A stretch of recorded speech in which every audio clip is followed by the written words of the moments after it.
Olá pessoal, sejam bem-vindos ao nosso curso de Gestão de Conflitos na Empresa e Técnicas de Negociação. E nessa aula de hoje, a aula de número 3, nós vamos falar de alguns conceitos básicos que vão ser importantes para esse curso. Bem, com relação à cultura organizacional, a acepção atual do termo cultura consolidou-se entre os séculos XVIII e XIX, graças à consolidação da antropologia enquanto campo do conhecimento humano. E na antropologia, a cultura passou, em linhas gerais, a se referir aos símbolos, crenças, rituais e valores existentes em diferentes sociedades. E todos nós já ouvimos e utilizamos a palavra cultura em nosso dia a dia, mas foi somente nos anos 80, porém, que os administradores e psicólogos organizacionais perceberam que a aplicação dos estudos da cultura à realidade organizacional poderia trazer ganhos às empresas e às pessoas. E consolidou-se, portanto, esse campo que agora estamos estudando, que é a cultura organizacional. E surge para nós o primeiro problema que a gente poderia expressar na seguinte pergunta: qual é o conceito de cultura organizacional? Na verdade, não existe um conceito único que seja correto.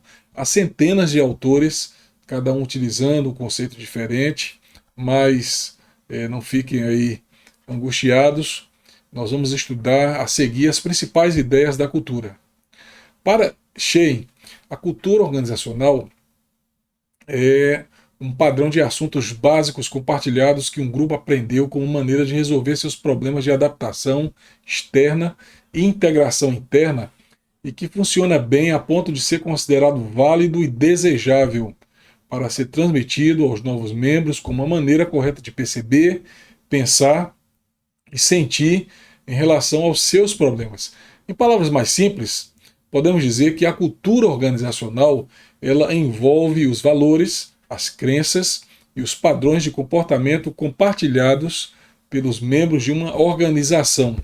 E ela pode ser traduzida na forma como as pessoas se relacionam e executam seus trabalhos, muitas vezes guiadas por normas informais que não estão escritas em lugar algum, mas são conhecidas como válidas por todos. Cada organização possui uma cultura própria, já que a cultura decorre da trajetória específica de cada organização, dos desafios e dificuldades enfrentados, das lideranças de destaque, dos sucessos alcançados. A história de cada organização é que irá consolidar a sua cultura e, por sua vez, a cultura fornece uma visão compartilhada, no caso, aos membros da organização, sobre a sua relação com a empresa e desta com o ambiente. Assim, a cultura ajuda a estabelecer um sentimento coletivo de identidade na organização, até porque as pessoas irão se reconhecer nos mesmos valores. E ela pode, por exemplo, estar relacionada ao tipo de comprometimento estabelecido entre os indivíduos e a organização. Além disso, a cultura tem uma importante função que é relacionada ao controle e à estabilidade. Controle porque propaga valores e normas desejados, evitando comportamentos que poderiam ser negativos. E estabilidade porque a cultura ela é duradoura e de difícil modificação, razão pela qual ela promove certa garantia de mudanças bruscas que poderiam trazer prejuízos. A cultura em uma empresa, conforme visto, ela envolve o conjunto de valores, hábitos, crenças, atitudes, comportamentos e relacionamentos daqueles que compõem a organização. E nesse sentido é fácil perceber a peculiaridade de cada organização nesse aspecto. O que se pode dizer é que, com todo um histórico de vivência e experiência de uma empresa, é praticamente impossível que suas organizações possuam culturas iguais ou até mesmo parecidas. Então nós vamos ver abaixo aqui as dimensões das culturas. A primeira delas tem relação com os valores organizacionais, que a gente poderia definir como a filosofia da empresa, mostrando como as coisas devem ser. Outro aqui elemento importante é a cultura gerencial, que reflete os valores quando se trata de autoridade, ou seja, relaciona-se com os estilos de liderança. Nós temos aqui os heróis organizacionais, que são as personificações de padronização de valores. Temos as histórias e mitos da organização, que nada mais é do que a reflexão dos valores traduzida em narrativas com folclores que tratam de façanhas obtidas pelos seus personagens, pelos seus heróis, geralmente os fundadores da organização. Nós temos também os tabus e rituais de organização. Os tabus são limites, padrões aceitáveis de comportamento, e os rituais são cerimônias, homenagens aos seus heróis de destaque, as premiações.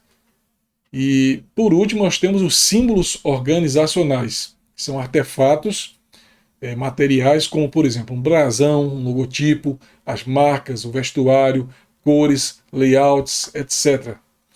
Bem, pessoal, nós temos também 3 níveis de divisão da cultura. O primeiro deles são os artefatos, que constituem o primeiro nível, sendo o mais superficial, visível e perceptível.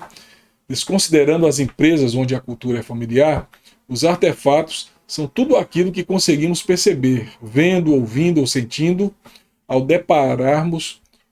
nos depararmos com uma organização.